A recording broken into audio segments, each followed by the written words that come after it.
पूरी दुनिया में अंतर्राष्ट्रीय योग दिवस बड़े ही आनंदमय माहौल में मनाया गया।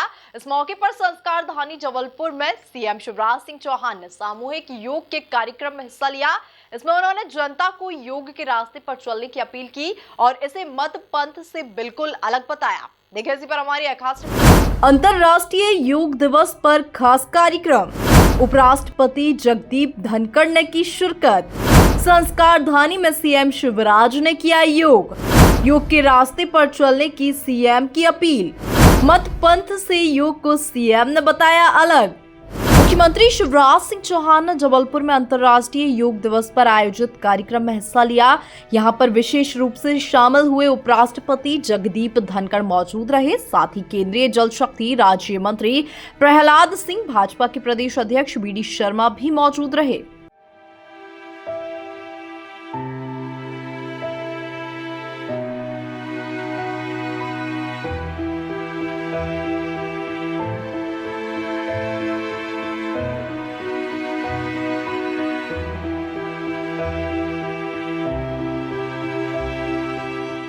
इस मौके पर उपराष्ट्रपति जगदीप धनखड़ ने योग के फायदों के बारे में बात की। उन्होंने अंतर्राष्ट्रीय योग दिवस के कार्यक्रम में गैरिसन मैदान पर कहा कि one earth one family one future आज दुनिया की थीम बन चुका है, जो कि भारत की सनातन सोच वसुधैव कुटुंबकम में समाहित है। हजारों साल से योग हमारी संस्कृति का अभिन्न हिस्सा रहा है। योग को विश्व पटल पर लाने का सार्थक सफल प्रयास भारत के प्रधानमंत्री श्री नरेंद्र मोदी जी ने 27 सितंबर को संयुक्त राष्ट्र महासंघ के 69th सत्र में अपने उद्बोधन में किया। यह पहली शुरुआत थी कि विश्व के सबसे बड़े प्रजातंत्र के प्रधानमंत्री ने विश्व पटल पर एक प्रयास किया। दुनिया के सबसे बड़े और जीवंत लोकतंत्र के प्रधानमंत्री ने संयुक्त राष्ट्र महासभा में कहा, आई कोट, योग हमारी पुरातन पारंपरिक अमूल्य देन है भारतीय संस्कृति की। योग मन व शरीर, विचार व कर्म, संयम व उपलब्धि की एकात्मकता तथा मानव व प्रकृति के बीच सामंजस्य का मूर्त रूप है। यह स्वास्थ्य व कल्याण का समग्र दृष्टिकोण है। अनकोट। संयुक्त राष्ट्र महासभा में 27 सितंबर को इतना कहने के पश्चात भारत के प्रधानमंत्री ने कहा और विश्व का आह्वान किया, आई कोट, आइए हम एक अंतर्राष्ट्रीय योग दिवस को आरंभ करने की दिशा में कार्य करें। अनकोट। यह भावना भारत के प्रधानमंत्री ने 27 सितंबर 2014 को विश्व के समक्ष रखी।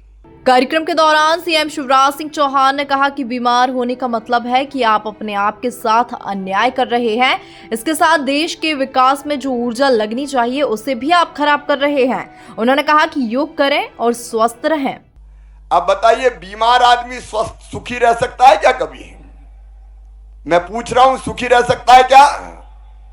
नहीं रह सकता। अगर सुखी रहना तो पहली शर्त है निरोग रहना, और निरोग रहने के लिए योग से बड़ा साधन और दुनिया में कोई नहीं है। निरोग रहने के लिए योग।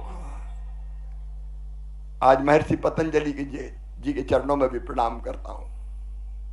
अष्टांग योग जिन्होंने विश्व को दिया, यम नियम आसन प्राणायाम प्रत्याहार धारणा ध्यान समाधि।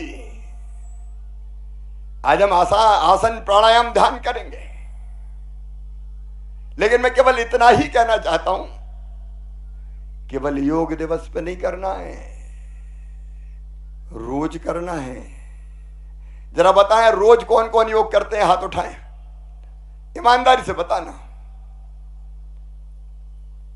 अब नीचे करें। अब ईमानदारी से भी बताना है कि अब रोज कौन कौन योग करेंगे। अब थोड़े ज्यादा हाथ उठ रहे हैं। प्रधानमंत्री जी रोज योग करते हैं, इसलिए 24 में से 20-20 घंटे काम कर लेते हैं। और मैं भी रोज योग करता हूं। हम सबको रोज योग करना चाहिए।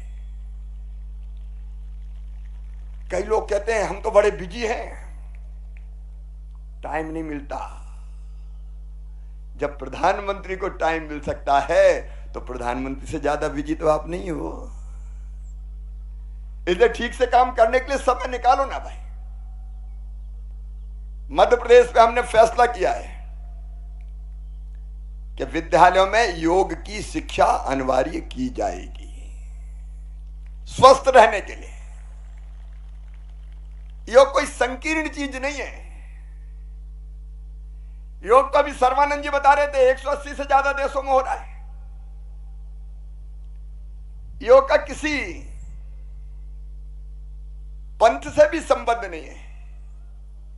योग तो विश्व कल्याण के लिए है। तो आओ मित्रों, हम संकल्प लें कि आज तो योग करेंगे ही, लेकिन रोज योग करेंगे, क्योंकि बीमार रहना ये अपने साथ भी अन्याय है। और फिर हम काम नहीं करते तो हमारी ऊर्जा जो देश के विकास में लगना चाहिए वो भी नहीं लगती। हम खुद पे भी बोझ बनते हैं और हम, माफ कीजिएगा, हम देश पे भी बोझ बन जाते हैं बीमार होके। तो स्वस्थ रहना भी देश की सबसे बड़ी सेवा है। अस्पतालों में भीड़ काहे को लगाएं? योग करें, स्वस्थ रहें, मस्त रहें। संस्कार धानी में योग दिवस पर आयोजित कार्यक्रम में बड़ी संख्या में आम जनता ने भी हिस्सा लिया और रोजाना योग करने का संकल्प लिया। Bureau report, MP news, Jabalpur.